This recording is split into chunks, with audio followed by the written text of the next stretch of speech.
Welcome, everyone. My name is Adam Larson, and I'm the Director of Educational Strategy. You are in attendance to our monthly webinar series. This webinar specifically is called Writing the EdTech Adoption Curve, Practical Ways to Empower All of Your Faculty. We're going to be joined today not only with myself, but also Tiffany, and I'll give Tiffany a chance to introduce herself in a little bit. We are going to wait a couple of minutes, though, to have everyone join, and while we're doing that, I wanted to kind of introduce myself. My name is Adam Larson, and I've actually been working with Schoology for the past 3 years. But before that, I was a teacher both at the elementary level and intermediate level. I did that for about 5 years. Then I became an instructional technology specialist for 5 years at a campus level, helping a school move one-to-one. And then after that, I spent 2 years at the district level, helping with large-scale one-to-one rollout across 60,000 students in 48 different high schools. But one of the big things during all that time that I really discovered is that there are different kind of users out there. Whenever you're trying to get adoption of your technology, you're going to experience different people at different levels. And this webinar, I think out of all the webinars that I've helped deliver here with Schoology, I think this is one that I'm most excited about because it's really talking about some of those various users that you come across, giving a way for you to kind of categorize them and then give you some tips on how to get them to help with the adoption. So it's an exciting webinar for me, and even more exciting for me to be joined by Tiffany. With that said, I want to again welcome everyone. We're going to go ahead and get started. You are here for Writing the EdTech Adoption Curve. This, I will say this at the beginning, the EdTech Adoption Curve is something that I know that a lot of you are familiar with. But our goal today is really to give you some new perspective on that process and possibly even give you some tips on how to move forward. So the agenda for today, we're going to be talking with Tiffany Moy, who's joined us today, and I'm going to hand it over to her in a second to kind of introduce herself. After that, we're going to talk through the EdTech Adoption Curve at a very high level of what this is so everyone can be familiar with it. Then we're going to talk through each of the archetypes individually. And as we do that, we're going to kind of tell you what the archetype is, how you would describe them, the pros and cons for each of them. And then we're even going to give us a scenario that Tiffany and I are going to kind of analyze and to be able to try to come up with some solutions on how this particular individual can help with the overall adoption. As we're talking, though, we really want to be able to answer questions that you have. So on the GoToMeeting tab, you should see a questions area, and if you just type in your questions, we're going to have our good friend Dylan, who's on this webinar with us. He's going to be compiling those and presenting them to Tiffany and I for us to be able to answer. Now, with that said, I do want to hand it over to Tiffany, though, because she has she's a great Schoology user and a great technology user in general. I want her to be able to share a little bit about her background and obviously set her up as the expert that she is. So with that said, Tiffany, why don't you go ahead and talk us through a little bit about yourself? Hi, everybody. Thank you so much for that introduction. My name is Tiffany Moy, and I currently am an English teacher for Proviso Township Schools. This is going to be my 6th year as an English teacher. I currently teach sophomore honors and regular classes, and I'm just so happy to be here to talk to everybody about the different archetypes for the EdTech adoption curve and what that really means to all of you. And so I just want to say that, I'm definitely by no means a Schoology expert. This is actually only my 2nd year using the platform, but I really want to get into, my journey in getting to Schoology. So currently right now with District 209, we're in this great research phase of trying to push out educational technology initiatives for both students and staff.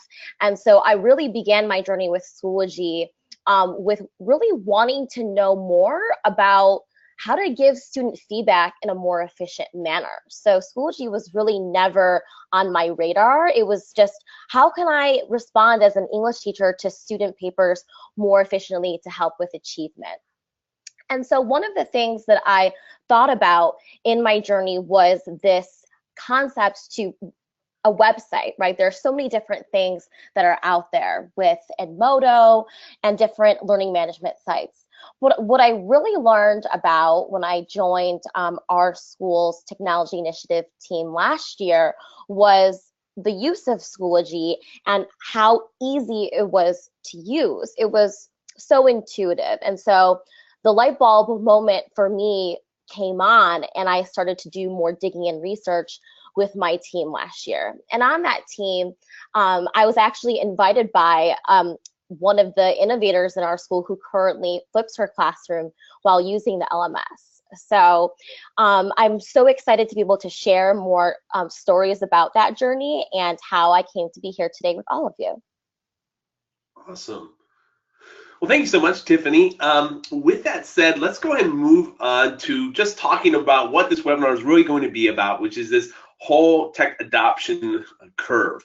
A lot of you might have seen this in other kind of scenarios. This is a common way to just describe any kind of adoption, but specifically today, we're going to talk about this adoption curve in terms of EdTech and really what that means. We're going to be going through each of these groups, and like I said before, we'll be talking about what those groups are, how you would describe them, the pros and cons for each of those groups, and then even giving a challenge that Tiffany and I are going to have to think through and provide a solution on how those individuals can help out with your overall adoption. So with that said, let's start with the early adopters. The early adopters, or oftentimes called the innovators, are your alpha and beta testers. They are the ones that are going to be coming first. Even our picture kind of here, the seagull, is kind of a good kind of analogy for them. They're the ones that are going to risk everything to try something new. And this is an exciting group to be able to work with because they really can help trailblaze for your district. Now, specifically though, we're going to talk through some of the pros and cons for each, and I'm going to go ahead and let Tiffany kind of give the first shot. What are some of the pros and cons for this group that really stand out for you? I would definitely say the early adopters are your go-getters. They take initiative. They're the ones who are flipping their classroom already. That's how I learned about the Schoology LMS. And, you know, they're really flexible. They're able to overcome challenges just so easily with tech integration, and they're not easily frustrated. They're able to kind of learn the different technology systems very quickly. Yeah, I think, you know, one of the things specifically about this group that I think is really powerful is that they are your willing participants, right? you don't have to force, you don't have to get them to try something out. They're usually the ones doing that themselves.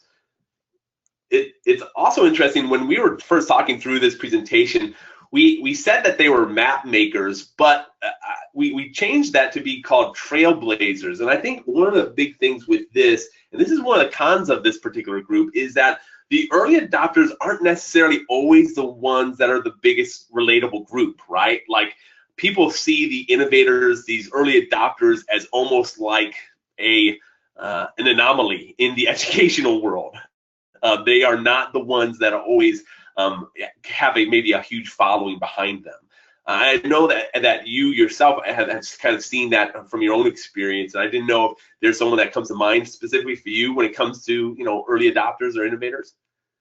Absolutely. You know, as a technology novice myself, I felt like, you know, the innovators in my building, respectfully, were just out of my reach. I'm like, there's no way as a teacher I could be ever at that level. I never imagined myself as an innovator.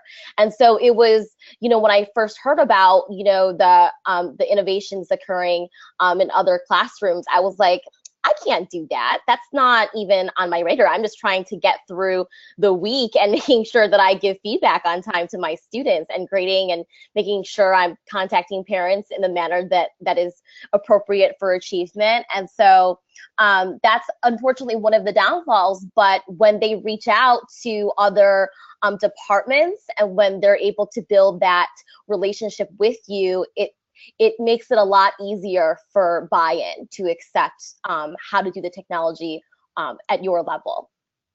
Yeah, it's interesting too. Like, you know, a lot of times people who find themselves using technology in the classroom, we're not always the early innovators, right? We're not always the early adopters. And I think, Tiffany, your story specifically, what really struck me was you self-identified not as an early adopter, and you would think that, well, if Tiffany's on this webinar, she must be this early adopter, and that's not necessarily true. And also it makes it so that your story is so much more relatable. That I think that was one of the first things that really stood out to me as I was talking with you, is like, wow, Tiffany's doing all these things in her classroom, and it's something that others can do as well. So I think that's exciting. The other thing too to think about when it comes to early adopters is that you have a district that's moving forward with maybe certain technology tools, and oftentimes the early adopters are looked at as kind of well, if it works for them, it might work for others. And I think that's one of the things that we can kind of get confused about, is that just because the early adopters or innovators are using the technology doesn't necessarily mean that others are going to be able to follow. I think that's something that is going to be important as we talk through this whole kind of various archetypes in the adoption curve. That's something to always keep in mind. The next kind of thing that we want to go into is I want to actually go into a scenario, and I'm going to read this for us, and then Tiffany and I are going to kind of break this down and try to figure out what a solution might be for them. So here's the challenge. This is our innovator, Jane. Jane bought into the technology early and chose to flip her classroom. She uploads videos of herself and explains the lecture, and then puts it into her LMS. She uses the Office 365 suite to encourage collaboration amongst student groups and faculty. But here's the problem. Jane's discouraged that there's no ongoing training in the district of Office 365 and feels like an island among her peers. Let's start with just some general observations. What are some things that you have just observed from this story in general, Tiffany? I would definitely say, I just wanted to focus on how she feels discouraged despite being an innovator. She feels like she can't grow and she's stuck. And so anytime an innovator feels stagnant, you want to use that as leverage for them to speak to a wider audience to empower them, because each archetype, no matter where you are in the curve, everybody needs to feel empowered.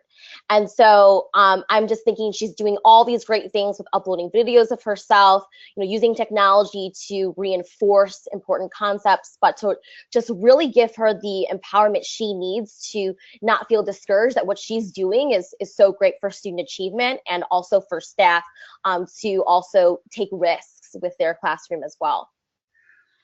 Yeah, it's interesting. You see, some of the things that Jane is doing, right? She's flipping her classroom, which is a huge, not only technology usage, it's a pedagogy shift, right? I mean, it's changing the way her classroom's set up. She's utilizing the LMS. She's utilizing Office 365. It also looks like most of this she's done herself, right? She's even discouraged in the fact that there's not these district-wide type trainings. And that kind of led me to believe that she probably learned most of these things by herself. And Tiffany, you were even getting into some of the solution of things.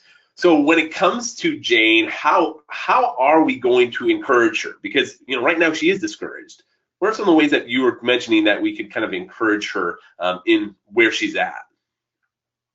I would say to give her an opportunity to utilize her skills to the staff, and also to take it to a broader audience, just not even with respect to her district, but maybe statewide or nationally, because obviously she's at a position in her EdTech journey where she feels that she would like to share with others how she's learned, because as you said, she's learned much of this herself, and she needs to continue with that skill level and that rigor for herself by sharing with others and collaborating with other colleagues who are not only doing what she's doing, but also doing just even more things in other districts as well. Yeah, it's interesting too when we're seeing her be successful, right? Being part of maybe conferences or trainings within the district. I think that really does empower her, like you mentioned. The other big thing I think with Jane in this particular scenario is that you really have to understand that what she's doing is not only a technology thing, right? Like there's a huge classroom shift that's going on that she has been able to leverage, and it's helping her understand that the other teachers are wanting to get there, but there's a lot of steps that are along the way, right? So for instance, maybe just providing an Office 365 training might not even be the solution, right? Jane thinks, well, if people just knew how to use Office 365, then they could do what I'm doing. But that's not necessarily true, right? I mean, flipping your classroom is a big step for a lot of teachers. It's taking away a lot of the sense of control, the sense of how they normally teach their classroom, and it's putting them into an entirely new scenario. And this kind of goes back to what we were talking about originally, right, Tiffany, where these early adopters are not always your relatable norms, where it becomes kind of they do feel like an island. And along those lines, like, part of being an innovator is that island mentality that, there are going to be things that you're going to do just because you want to do it for your students and you want to do it for yourself. And that's okay, that don't be discouraged by that. The other thing too, Tiffany, I don't know if you've seen this, sometimes the innovators are also the ones that kind of get their hands slapped. Have you kind of seen that before? Where they like kind of stick themselves out and they find themselves maybe overreaching even where the district's maybe at? I think you bring up a good point about that, actually, because I feel like just in my own experiences, you are so excited as an innovator about technology that you just overwhelm yourself. It's not even, the districts are telling you to do it. It's because you're so excited about the capacity and the scalability of what technology can do for students, because it really speaks to those 21st century skills that we want students to be able to do, not only at the college level, but also in the workforce. And so, because they're so excited, they become so exhausted sometimes by trying to do everything at once. And also when districts catch wind that you're doing these things, they want you to do more of what you're doing. So it becomes hard to sustain that innovative type of mentality because you're juggling so many different things simultaneously. Yeah, it's interesting. Well, awesome. Well, we're also, by the way, monitoring our kind of the questions that are coming in, and I don't think we had that many questions on this particular topic, but as we're talking through, if you want to be able to ask questions, again, feel free to add that to the chat as we're going through. For the sake of the time, let's move on to kind of our next topic with this, and that is what's known as the chasm. And this is actually coming from, there's a whole book written by a man named Moore called Crossing the Chasm.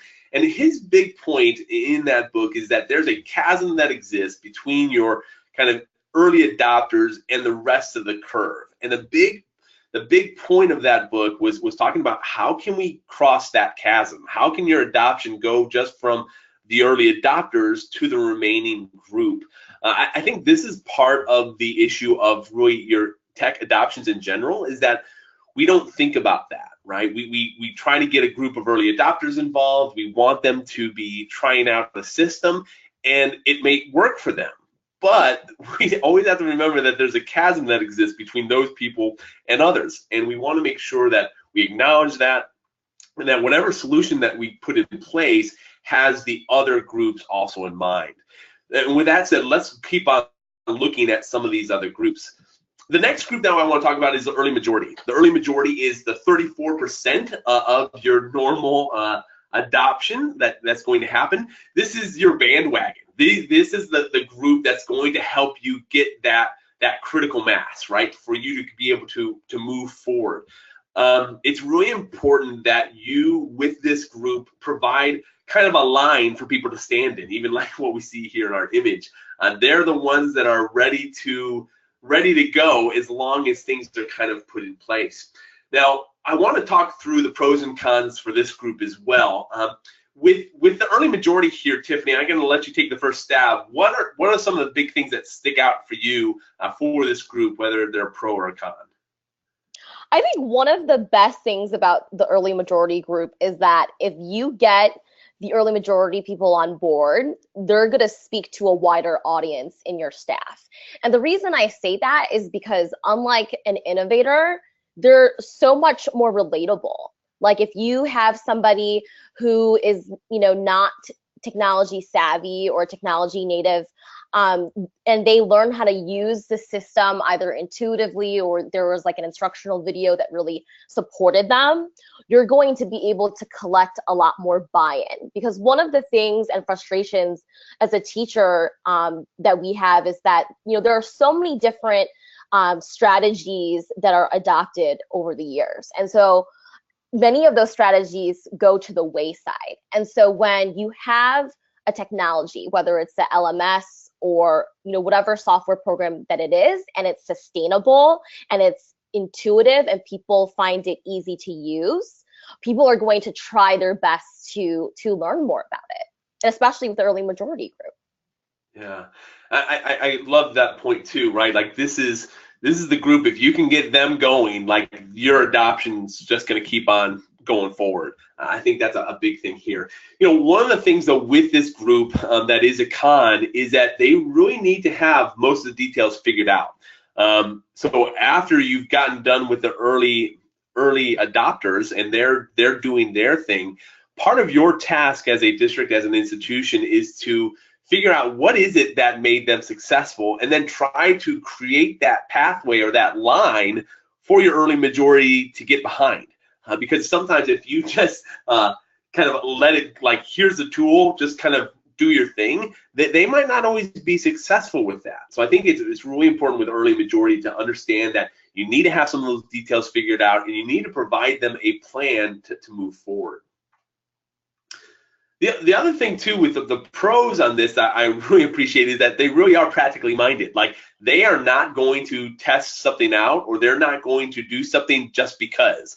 Sometimes early adopters are constantly looking for ways to innovate and to do new things. So just a new challenge is going to appeal to them. But your early majority, they're more looking for ways that they can actually accomplish the tasks that are set before them. So whether that is maybe a way to look at assessments within their classroom that are tied to standards, right? Or they're wanting to have better ways to provide feedback to parents. Like, there are specific things that they're needing to accomplish, and your technology needs to be able to meet those specific needs. I think the early majority is where a district level individual can really start putting together a plan to help move forward. I love what you said too about the plan, because I think when teachers have a say in what that plan looks like for them, that they're not having to meet the same benchmarks for technology as an innovator, that is empowering for them as well to be able to have that voice. Wow, that was awesome. I really love what you even said there, right? Like, you cannot have the same expectations with this group that you had with your early adopters. And I think that's going to be something that carries over this entire time, right? Like, you have to have different levels of expectations for the people that you meet with. It's funny, yesterday I was at a training in California with 150 teachers in one room at one time. It was not necessarily something I would encourage everyone to do.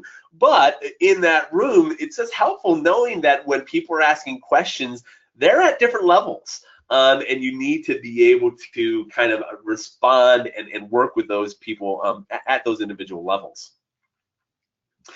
So let's get to the scenario, and after we get to the scenario, there's some questions that are coming in. Thank you for those. We're going to respond to them, but let's talk through our challenge for this. So we have Joe. Joe sees how effective Jane is with using technology in her class, but he doesn't know where to start, and he's been burned by EdTech before. He's had some basic training with his LMS and uses Microsoft personally, but bringing that into the classroom is a leap. So just some general observations here. We see that, first off, that Joe sees that Jane's being effective, right? So he's kind of aware about what's going on in the building. He's not a isolationist, right? He kind of acknowledges and sees what's going on. He doesn't himself know how to begin, though. He does not necessarily know what steps to take.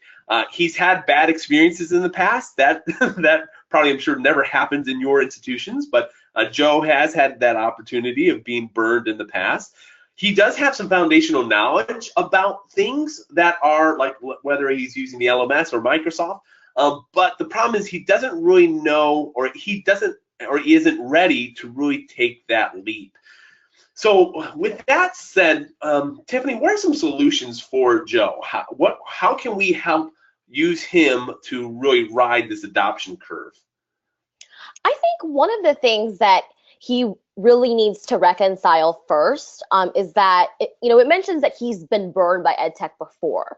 So whether that's at an administrative level or a district level, there needs to be that sense of trust within the district or within the school building, because that way he feels empowered to continue to take risks.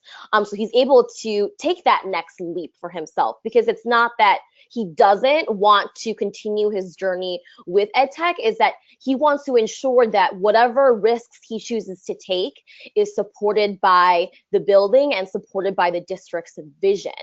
And so one of the things I've noticed in my experience is that when you are able to reach the administration and really give them those student artifacts about how EdTech is empowering them and yourself as an educator, there's really more of a buy-in for everybody involved to not only continue to build that trust you need to have with each other, but to empower this group to make risks with their EdTech journey. Yeah, and I think that key word that you've used several times in that is risk, right? And this actually goes to a question that Brad had. Brad asked a question about, he really wanted to hear more about that chasm and how to breach it. And the biggest way to breach the chasm is to minimize risk and maximize reward. If I were to summarize how do you breach the chasm, it's really those two things. So first off, how are we going to minimize that risk? Well, the best way to do that is to really provide ample resources for Joe, right? Like, you give him a pathway, you give him the task, you give him support like that. Those are some of the key ways to help him minimize the risk, where he's not having to create on his own. He's not going to have to figure out something that doesn't end up working because it hadn't been tested before, right? He should not be a trailblazer. He should be the one that's just going to get in line and get whatever it is that he was waiting to have, right? The second point is to always make sure you maximize the reward, that whatever tool that you are putting in place that you're asking him to adopt, that the reward of it working is so great that it encourages him to breach that chasm, right? That, yes, he's willing to take that leap because he sees how effective that can be. So maybe that's sharing Jane's success more with a person like Joe, so that Joe really knows what the reward is on the other side. The other big point too with, I think, Joe, is that you need to really share his successes. You need to make sure that the early majority is your early majority, that they're the ones that are going to be on board and helping move forward as a district with your adoption. I think that's a big point. I love what you said about the reward component, because just even myself and my experiences, my district is so encouraging of me to be able to, speak at different conferences, and they really celebrate the successes that I've had just with using Schoology as an LMS in my classroom. So whether that's from, asking me to present, at district conferences or building institutes, it really reinforces and empowers me as a teacher to continue to take those risks to maximize the reward, as you just said. Yeah. I want to move on to our next group, but there was a question that came in from one of our individuals, and I don't want to mention her name. Starts with an S, but just in case some people or other people are listening, she's feeling that she's an innovator, right? She's an early adopter, but she feels like she's stepping on the toes of administration, specifically the director of instructional technology, because she's kind of going beyond where they're at. And she's wanting to know, how can she grow herself and advocate for herself without stepping on those toes? Tiffany, you want me to take a stab at that, or would you like to take the first shot? I can speak just a little to my own experiences regarding that. I would definitely say every opportunity she has to collaborate with, other districts, I would definitely encourage her to do that, because, one of the things that got me launched into this journey was just doing different, site visits. And if her district's encouraging of that, that gives her, opportunity to kind of step out of her silo in her district and kind of see what else is going on. And so that way it also, builds that partnership. It sounds like, she's a afraid of, stepping on administrative toes, but to, use that collaboration with other educators to reinforce, her, her desire to really grow as an educator. Yeah, and part of this kind of conversation today is hopefully speaking to some of those administrative level people, right? So our lady with the S name. One of the things that I'm trying to do, I think what Tiffany is trying to do today is to let your kind of administrative people know that, hey, understand that there are those innovators that are you're going to interact with, and you want to kind of give them room, right? They are going to be the ones that might not be using that district mandated tool because they found one that works better for them. Like, try to understand those users and try to be learning from their experience. It's also understanding that they're not going to be your norm. Just because this early adopter is doing something different does not necessarily mean your adoption is going to go awry. It's okay for that to happen. And for you specifically, though, I think I would agree with what Tiffany said. Try to find other opportunities. Sometimes if your district is not willing to embrace who you are, I think trying to find other opportunities with other educators outside of your district is a great way to do that. And this is kind of a shameless plug, but Schoology does have some public groups that are available. Public groups are a great way in Schoology to connect with our more than 20 million user base and to be able to have conversations about blended learning, about flipping the classroom, subject specific. There's some really great ways for you to communicate with others in that area.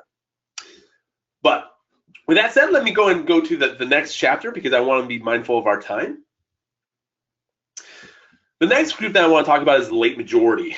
These are the individuals that you oftentimes think about this phrase. It's about time. It's about time that they moved forward with adoption of the technology tool. This is the last sizable segment of your population that needs to really adopt the technology so that you can have the obviously even past just the majority into the major majority of users using the tool. So this is a very important group. But the late majority also has some very specific things when it comes to pros and cons. What's something, Tiffany, for you that really kind of stands out for the late majority, whether it's a pro or a con? I would say one of the pros is that because it has taken them such a long time to, get with technology, whatever the system is that the district wants them to use, once you get that group and you have that buy-in, the remaining groups, so the laggards, which we'll talk about later, they'll be on board right away because the laggards, I think, can really connect most with the late majority group in the sense that they're like, okay, so if Joe is doing it, then I most certainly can too. Yeah, the other thing too, I think the late majority is from an administrative level, like this is really going to showcase whether or not you really do have a good plan. Because compared to the early majority, you're going to need most of the things thought through, right? But when it comes to the late majority, you need to have all the details figured out, right? They need to make sure that they have a very clear path. And one of the cons, I think, specifically with this is that they do think that they're fine without it, right? They have this I'm fine mentality where oftentimes technology is not necessary for them. It's a kind of an additional task that oftentimes they're required to do. So, and they're usually this I'm fine mentality, and they also feel that they can walk away at any time. So they experience some issues with the technology. It's not doing something right, or maybe the integration isn't working, whatever that might be, they feel like they can walk away. So it's really important when it comes to this late majority to have all those things ironed out. But I think this goes back to what Tiffany, you were mentioning, that they really do become an inspirational thing, right, for those other groups, and that they are willing to follow the early majority once the early majority is indeed successful. And I really liked what you said about the importance of a plan, whether that's a district-wide plan or even as a school plan, what is the objective of technology usage not just in each respective classroom, but like the district vision. Because I feel that with this specific group, having an area of focus, to give them those building blocks to get to those plans that are in place to make them feel successful, that will really give them more empowerment than if they were to just having to do that themselves. Yeah.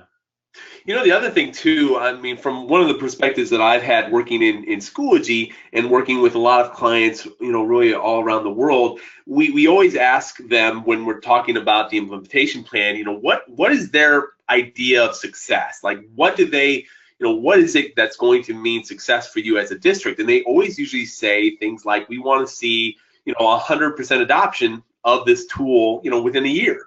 Or maybe, let's say, even 80%. And the thought process is that the late majority this is kind of a long-term plan that you need to be thinking through. The late majority are not the ones that see it happen in a semester, or they go to a kind of a training and they're on board, right? They need to be able to see consistency with that proposed technology, and they need to make sure it's going to stick around. The funny thing is that when it comes to adoption curves in general, right? Like, for instance, anytime technology does not breach that chasm, which we were talking about earlier, that's a failed adoption. So that each failed adoption becomes another reason that the late majority will hold to in not to move forward. And sometimes it's relational to the times something has been tried to adopt it and hasn't worked, sometimes equals the time it takes for your late majority to get on board. And that, again, is not to discourage you if you are one of those districts or institutions that have had failed adoptions. That doesn't mean that you stop, right? It just means that you have to understand that the late majority is coming in with a little bit more baggage. Does that make sense, Tiffany? Yeah, of course. And I think, just even I'm thinking about my own district, and we have not adopted, any one-to-one device with students. We're still in that research phase, which is, in my opinion, as a teacher, it's actually okay, right? We're doing our due diligence to research, but as you said, getting the late majority then to buy into the plan, it becomes a little bit more difficult because, they may have been burned by EdTech before. They're going to then use the fact that there is no distinctive plan in place to really move forward as an excuse for them not to be as aggressive. But as we said before, like, everybody's going to be at different points in their journey. And it's important to be really mindful of that and respectful of that as well. Yeah. Well, let's get to our challenge. So here's our challenge. This is Marcia. Marcia is often looking from the outside in when it comes to technology. She already uses district mandated tools, including her SIS and her email. She has 15 years of teaching experience and has been effective. She's been introduced to the LMS during her in-service, but doesn't think it's for her. So real quick, if we were just to make some observations, it looks like Marcia doesn't consider herself a techie, so she's not a self-identified tech person. She follows tech mandates, but those aren't necessarily the ones that she's following aren't necessarily instructional ones. She's been an effective teacher for a number of years, so we see that. And she doesn't see herself using technology. So even as she's being introduced to things in an in-service, she doesn't necessarily see herself as the one to use it. So what's some of the solutions for Marcia and how we can really use her to help with this adoption?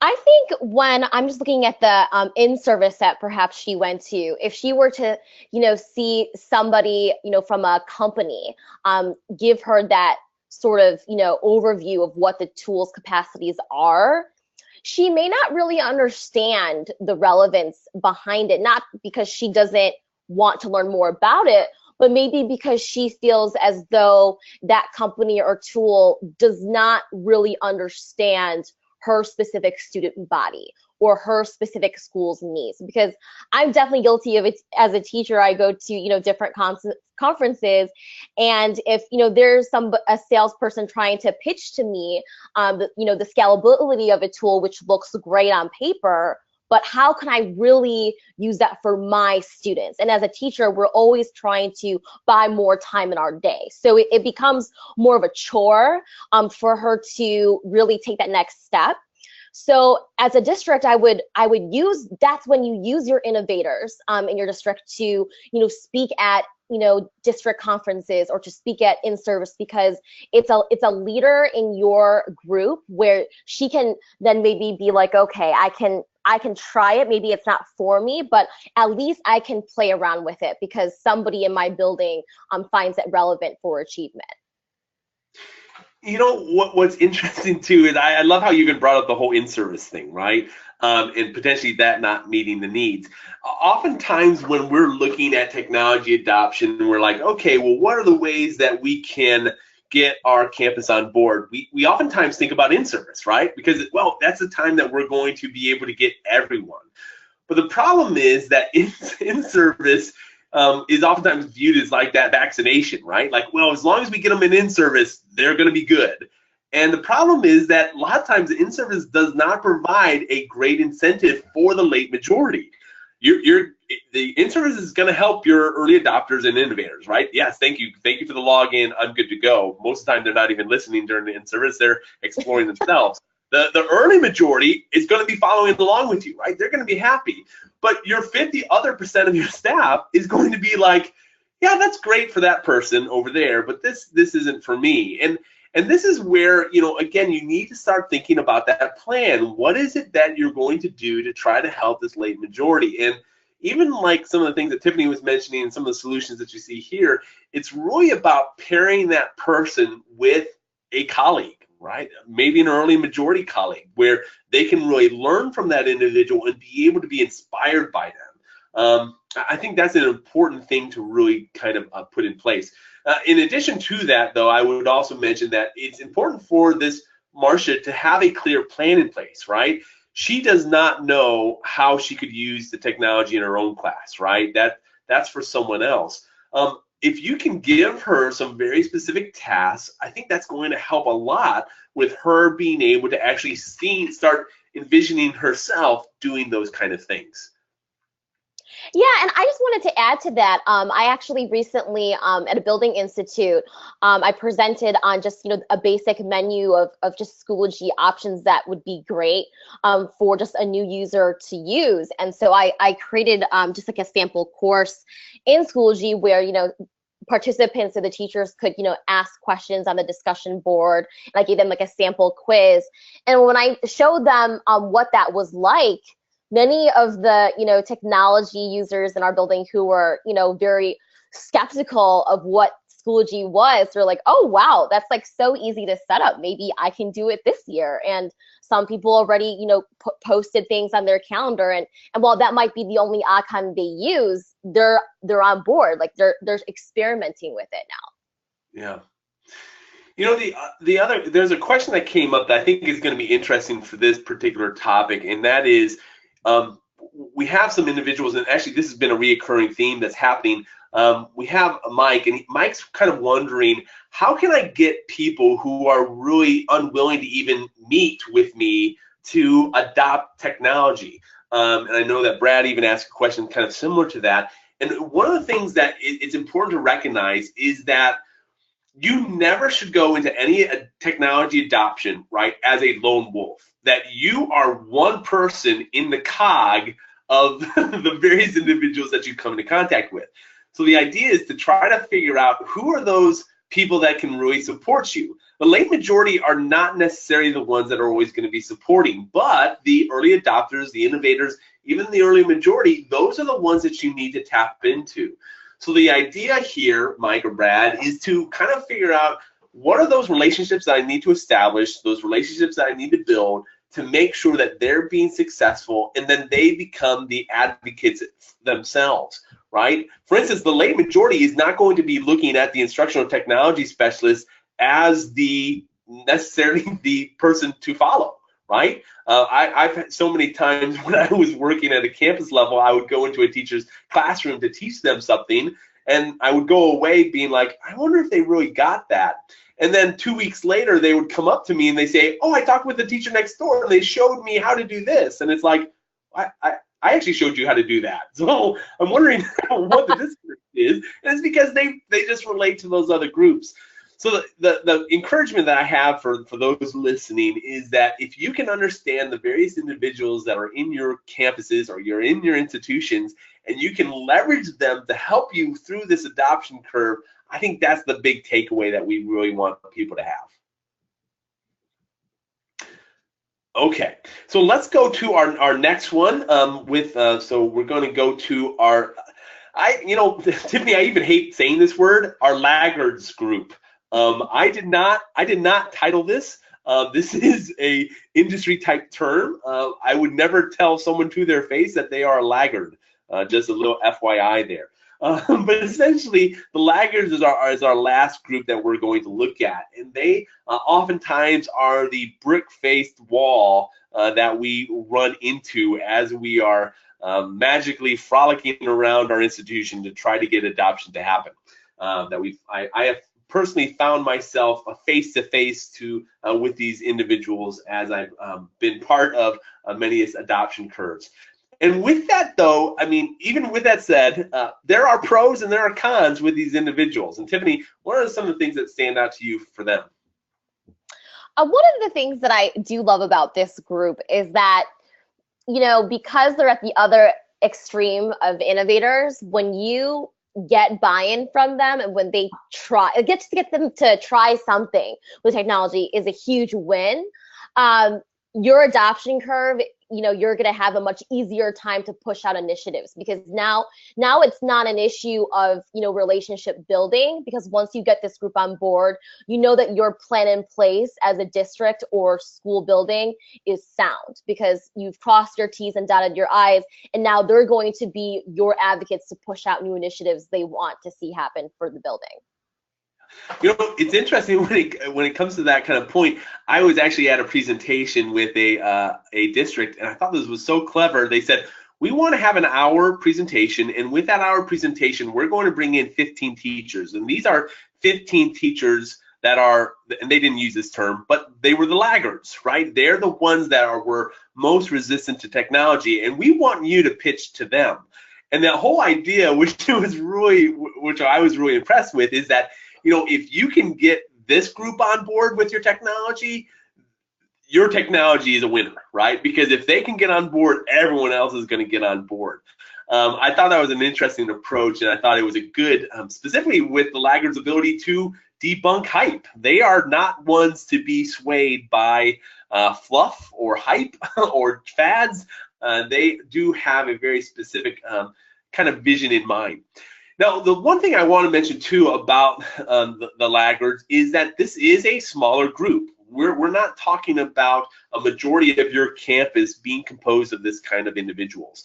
And these laggards really have a lot of different things that motivate them to be that way, right? Like some of them just have the lack of ability. They don't know how to, you have the teachers in your building, I'm sure, that don't know how to create folders on their desktop. I can't tell you how many times I was asked to help create just a simple folder on a computer for them to upload files to. So you have some that just have a lack of ability. You have some that lack motivation, that there is no motivation that they feel to move forward with technology. It's something that just is not a thing that they find intrinsic value in. And then you do have some laggards who lack positivity. These are individuals who are just the nose of the room. It's a powerful opportunity to try to encourage them, but just understand that there are some kind of individuals that work that way. But regardless, one of the things I want to point out with the laggard group is that your goal, if your goal is 100% of adoption, this group might be the thorn in your side. You need to be okay with 80%, 90% type of adoption, because there are just some individuals that are going to be the way that they are. And this is not me being a defeatist. I don't want anyone to take that away from that comment, but it's just understanding that there are some things that are difficult to change. But the big point of it when it comes to our adoption curve is that they don't stop an adoption. Like your adoption can be successful with or without the Laggards. They are a group that you want to win over, but just know that doesn't necessarily going to stop what you're really trying to do. So with that, let's talk about the challenge. And this is Daniel. Daniel prefers his chalkboard over the Promethean board in his class. He says don't even think about pushing Microsoft or Office or an LMS on him. He's successfully given feedback on paper for 30 years, and there's no reason to change now. So some basic observations. First off, I've seen this face before. Usually he or she is not smiling when they're looking at me, but they're kind of sitting in my training, just like having that kind of face that says, wow, that guy does not know me, or he is crazy. I get that quite a bit sometimes. He hasn't embraced the hardware, right? Like he has a Promethean board in his class, but he hasn't embraced that. He's not interested in the software either. He wants to stick to what he knows. That's where we kind of find Daniel. So what is our solution for Daniel? How do we move forward with this? I think with him, you just really need to start really small, just because you can already tell that he's not willing to, change because he's given feedback on paper for so long. Like there's no reason to. So you have to give him a reason. And I think that one of the strategies could be to, pair him with somebody who, he trusts. So you have to, again, know your staff and know who he's going to be willing to at least listen to, and show him a how to, right? So one of the things that as a school user myself that I loved as an English teacher was that I'm a fast typer, but my handwriting is not very good. So my students complain about it all the time. And I show that to the staff, and how you could write comments back to students, so before they turn in their paper, they knew exactly the areas of focus they needed to fix. And they're like, and I told them like how not only did that save me time, but that also just helped with organization for both myself and students. So when you can show this group how it actually saves them time and they find relevance in that initiative, they might be more willing to at least hear you out. Yeah, and I think it also starts with trying to figure out what Daniel's motivation is, right? Like, why isn't he using the Promethean board? Because, like, for instance, I think it's a good statement to say if he's not willing to use something like a Promethean board or a projector, right, in his classroom, it's very doubtful that he's going to be embracing an LMS or a online storage or collaborative experience. That just is not him. So I think you want to start with what is it that's motivating this kind of experience? Is it because he doesn't know how to use it, or is it because he doesn't want to use it? And because I think that's important, because a lot of times you start, well, hey, I can pair you with this, early majority kind of colleague, right? And I think that's a powerful experience, especially if he does not know how to do it. But if it's just lack of motivation because he doesn't, necessarily care, that's a whole nother kind of topic. And this is where I start bringing up scary words like mandate or requirement. If you're really wanting to have 100% of adoption, know that you're going to have laggards that are being part of your organization. And if you want them to use it, you need to have some kind of impotence behind it, whether that's a mandate that says, hey, you need to do this or that, or maybe you're providing the only pathway for him. So if he needs to get maybe the scope and sequence or the pacing calendar, put it into the solution that will kind of force him into that. Now, here's the big point about this too, is that this is something that you want to be able to start small on. Like you don't provide the innovator early majority type experience for Daniel, right? You provide the steps that are going to get him maybe there eventually, but you don't go extreme right away. And the other thing too is that if your district is not able, because of unions or because of all the other things that are on teachers today, which I totally understand, that's okay. You don't have to create that, but just understand your adoption is not going to be 100% because of individuals like this. And again, you need to be kind of okay with that. And again, that does not stop or measure the success of your adoption. So with that said, let's go ahead and follow up on kind of the end kind of overview, putting it all together. And I think a question that came from Brian, which I think is really going to help even kind of frame this end part, is, okay, so we know that, if you're sitting here listening to this webinar, you've gotten a chance to kind of hear about these 4 different kind of groups. What difference does that really make? Like, what should we be doing with that? And we kind of, Tiffany, you and I, we talked about this. We kind of put it into 3 different main ideas. And I'll let you take one of them, and then I'll take another. Which one do you want to start with? I definitely think just understanding what drives faculty. I could really connect with this as a teacher, because oftentimes as teachers, I think from an administration's perspective, they try to clump faculty into one mindset. So, okay, we're going to have 100% of faculty use Office 365 suite in a year and a half. But that's just not how EdTech works, and that doesn't encourage or empower staff. They have to understand, like, as you mentioned, you need to understand what are the motivating factors for each staff member in their journey, and and the impetus behind them using it for. So when you understand the different needs of your faculty and the development and training necessary to grow them as not just professionals in the classroom, but also with technology use, you're going to get more people on board with your initiatives. Yeah, and I think and that was a great point, Tiffany. I think that hopefully will answer a little bit of what Brian was asking. Brian even asked, do you recommend having building leadership teams predict or plot staff across these various archetypes, and then kind of move forward to meet those needs accordingly? And I think, what you mentioned, Tiffany, is exactly that, right? I think at an administrative role, you need to kind of recognize the different individuals that are out there and try to provide support to where they're at. So for instance, I've seen this worked out a couple of ways, right? Whether it's maybe a specific department that sometimes becomes the go-to department because that group of teachers really do understand technology and how it can benefit. So maybe you start with the English department, because that's where the majority of your teachers that are really inspired by technology are doing things.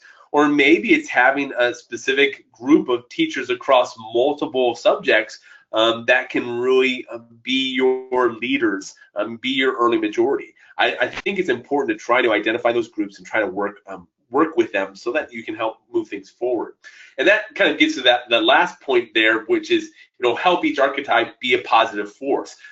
Regardless of who they are in the archetype, you need to figure out how you can leverage those individuals to help with your overall adoption, because I think there's power in each of them. Whether it's using a laggard to help determine if certain technology is a good choice, or maybe having the early majority be the really good group of people to refine the plan that you set up for your district. I think you need to use each of these groups in a way that can make your overall adoption better and help really putting things in place. And I think too, with the curve, everybody can grow, right? So just because you're a laggard doesn't mean that you can't, be an early majority user eventually, right? Because everybody has to grow. And I love what you said about, using departments as, your go-to people, because in our school, the English department is always looked to for like the next EdTech initiative push. So it's funny that you mentioned that, because we're doing that now. And I am not biased. For those of you listening, I would say science teacher and a math teacher myself, but it always seems like those ELA teachers are the ones that are always pushing the bounds. And of course, too, remember through all this that there is that chasm, that your technology adoption oftentimes is going to be determined on whether or not you can really cross that chasm. And the biggest thing that I can encourage anyone who's wanting to have a successful technology adoption is choose the right technology. Your problems with your adoption might not be just your plans or your people. It might be the product itself. And again, shameless plug here, Schoology provides a great solution to help you move and navigate through this kind of adoption curve. With that said, I do want to kind of end our time. Tiffany, thank you so much for joining me. It's been a pleasure. You bring a lot of great experience to this conversation. And for those of you who joined us, thank you so much for being here. We're going to be sending out some emails with some of the recordings that are going to be available for you to be able to listen through. And we really appreciate your time. And if you get an email in the future inviting you to a webinar, we would love you to join us again. Make sure you tell your friends, tell your colleagues, tell your family, whoever. We'd love to have them join us. With that said, have a great rest of your day. And Adam Larson is signing off. Thank you.